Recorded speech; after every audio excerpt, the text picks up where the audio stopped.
Hello. It is Tuesday morning, and it's been a while since my last video. I've been on vacation for the past 2 weeks. I got back on Sunday, and that was really a nice break and a nice time away. The first week Eric was with me. This was with my family. The first week Eric was with me, and then he had to come home to go back to work, and so I was there. With it was just my dad and my uncle came up, and then my brother and my sister-in-law came up, and so it was kind of like people coming and leaving a bit, but it was a good vacation, and I so the first week while we were on vacation, so I don't quite know how to go into this, but so the first week we were on vacation. We were there. We got there Saturday, and we were there for a few days. And I was I had been in really bad moods, and I didn't know what was going on. But I was just really cranky all the time, and tired, and just snapping at Eric, and anyway. So, and I thought maybe it was PMS because I was due to get my period at the end of the week, and and I had brought pregnancy tests with me.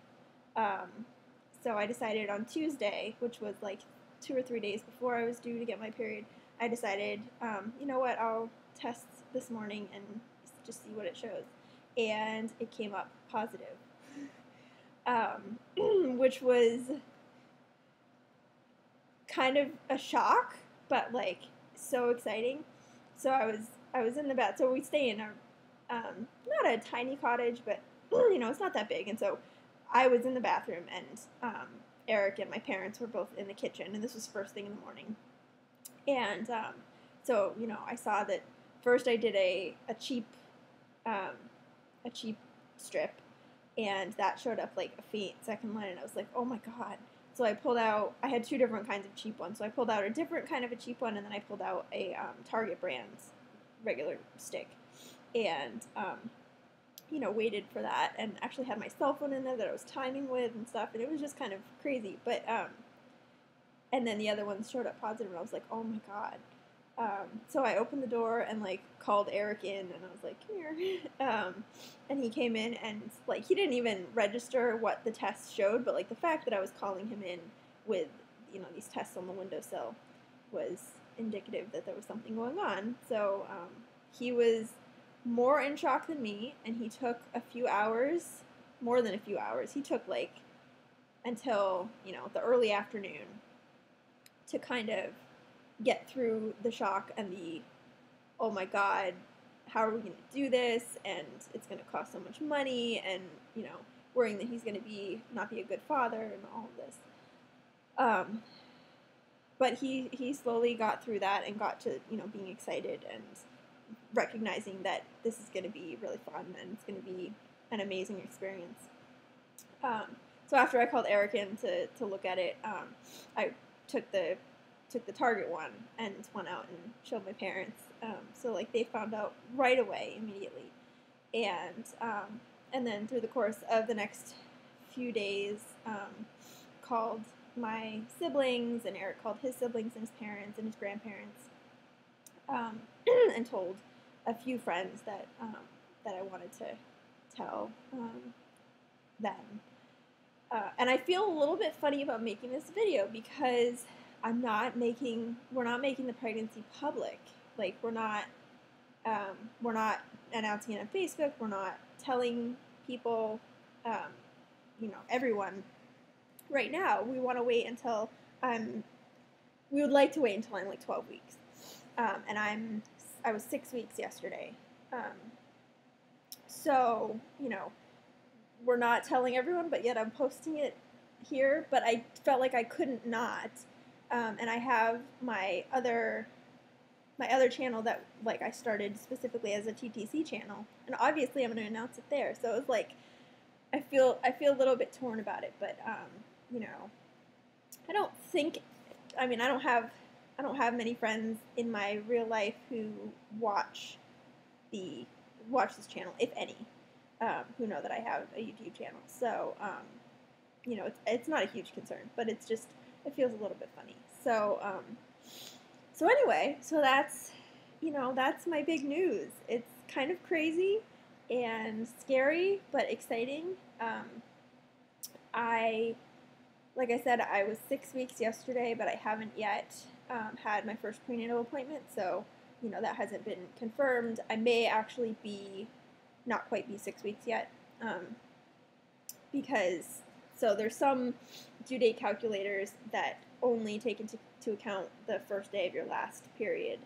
And then there are some that take into account the length of your cycle, and then there are some that take into account other things. So it's like, basically there's a range of my due date from April 30th to like May 3rd. So yeah, so it'll be a spring baby. When we found out that I was pregnant, the baby was the size of a poppy seed, so we're calling the baby Poppy for now, which is, it's nice to have a name for it.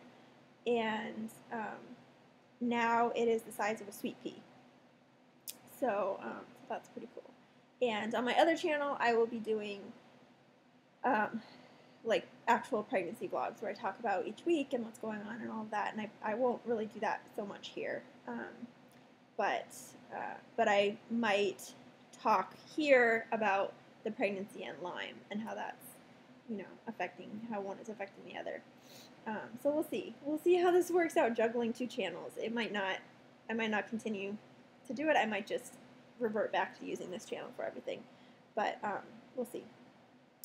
So because I am actually pregnant now, I got to start on the lovely yellow paint. Oh, that's backwards. Oh well.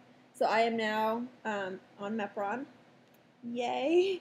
For the duration of the pregnancy, and I would guess also for when I'm breastfeeding, although I'm not so clear on that. I know I'll have to be on antibiotics, but I don't know if Mepron will be one of them.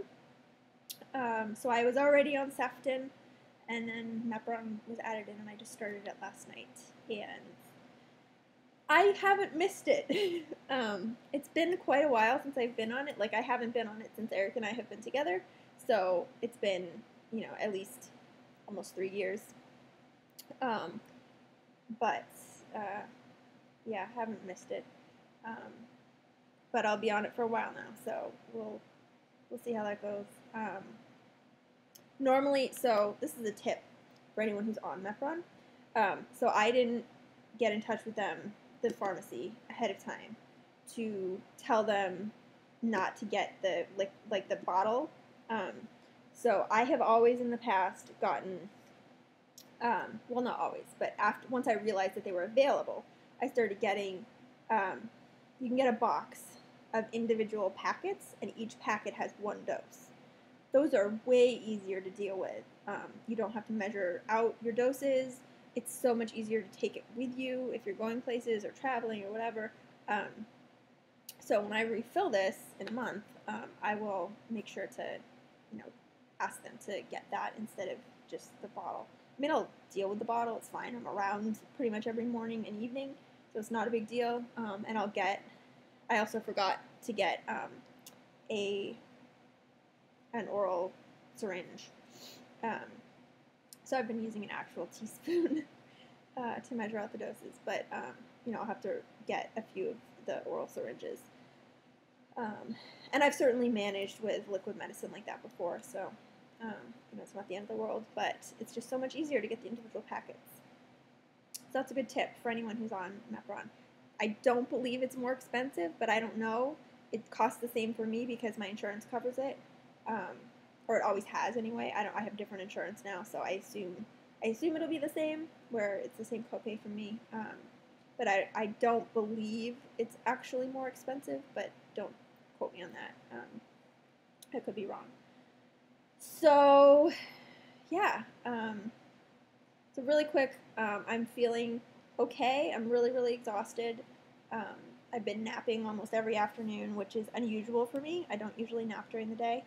And so that's, limping along with the fatigue and the tiredness. And some nausea, although I have nausea anyway, so it's really hard to tell if it's pregnancy related or Lyme related. And yeah, not a whole lot else going on.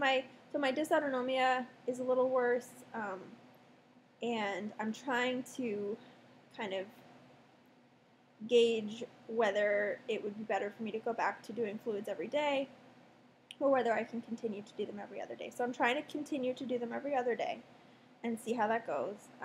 And I don't have a lot going on, so at least I don't have to be out and about doing a ton of stuff. But it might still end up being easier for me to get the fluids every day. But I'll have to see, because it's hard to tell. I mean, it's hard to tell if these symptoms are actually dysautonomia and that more fluids would help, or if it just feels like dysautonomia and the symptoms are actually, not related to needing fluids. So we'll see.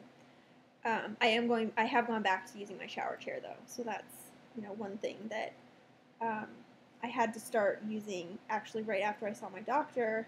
I don't remember if I made the video when I don't remember if this was after I made my last video, but like after my last doctor's appointment, when I told my doctor that I was doing better, not really needing as much fluids, I started feeling worse.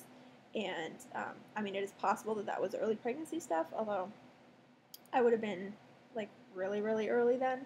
So I doubt it, but I have now had to go back to using my shower chair. And I'm trying to view it as like, thank goodness I have it and can use it, because it makes showering possible and so much easier, and instead of viewing it as like, oh God, I have to use this again, and seeing it as being disabled and in that way. So okay, this has now become really long. I'm sure update again soon. I'm still trying to figure out prenatal care. I have to make some calls today to another birth center, not the one that I visited already, and the one that I visited, and the maternal fetal specialist that I saw, to try to get things sorted out, to figure out where I can start having prenatal care, or if I need to go a different route and seek out a hospital. So yeah, so that's pretty much it. Hopefully I'll have some more news soon, and yeah, pretty exciting. So I hope you're all doing well, and I'll talk to you soon.